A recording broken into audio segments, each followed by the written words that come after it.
Greetings, back to the Canadian Short Story Project, where today I'm talking about The Many Faces of Montgomery Cliff by Grace O'Connell from the summer 2011 issue of Tattle Creek magazine. A story where a young girl named Mika, who is named for the Old Testament prophet who said, "Do not trust neighbor, put no confidence in a friend," meets Lewin, who is named after his after his drunken grandfather. Meet at Lewin's father's funeral, and kind of fall into each other's orbit, become friends. She telling him about this kind of the Bible challenge tournament that she is a part of, apparently quite good at. He ends up joining it, and sort of his slow deterioration. At the beginning of the story, she talks about how she's studying a particular verse about a double-minded man, and that he looks in the mirror and forgets his own face. That's a verse. And Lewin says, he has two faces? No, he's double-minded, not double-faced. But Mika actually does think, oh, actually that's how she envisioned it, is the guy looking in the mirror and has his regular face, but on the back, there's another face on the back of his head, but that has no face at all. It's just blankness. And there is a certain amount of blankness to Lewin. Somebody who's seeing a psychiatrist who his skin is bad because of the drugs he's taking, that he has a lot of scars on himself, a lot of scars and cuts.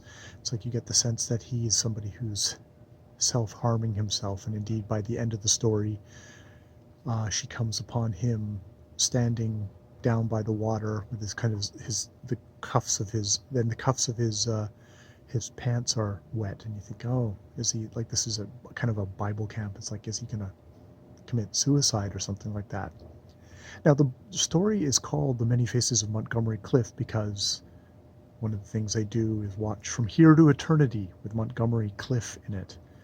And the thing about Montgomery Cliff, which I remember from they doesn't say it in the thing, but he is a guy who does have many faces.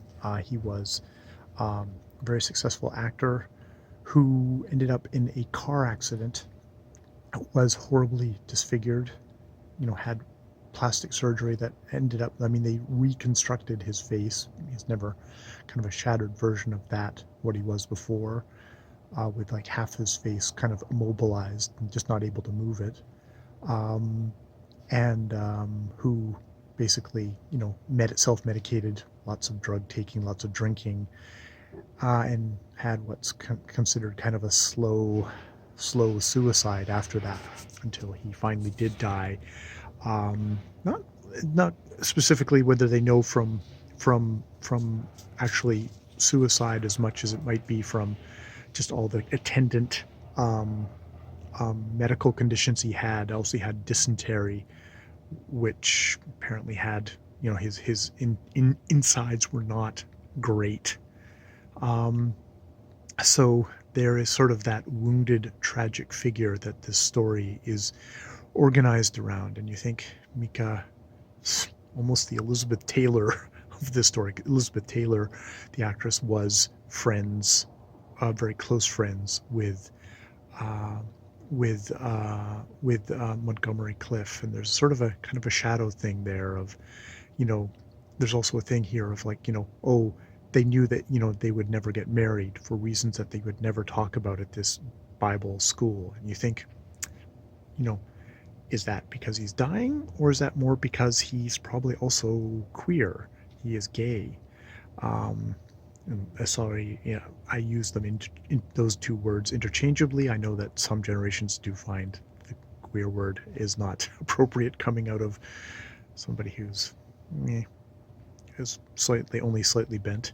But yeah, and she looking over to him and kind of looking at the back of his head at the end of the story, like for the face that wasn't there, which is, you don't know if it's a face that is unacknowledged, that he won't acknowledge, his secret self. I'm reading biography at the moment of Louise Fitzhugh, who was very kind of out and openly gay, but was probably smashed down by the culture, the society that she was in the 50s. And you wonder if there's a part of this story, the whole biblical thing, that it's a woman standing by somebody who's got a lot of selves, many faces that he isn't able to acknowledge. A double-minded man, a double-faced man, faces, minds,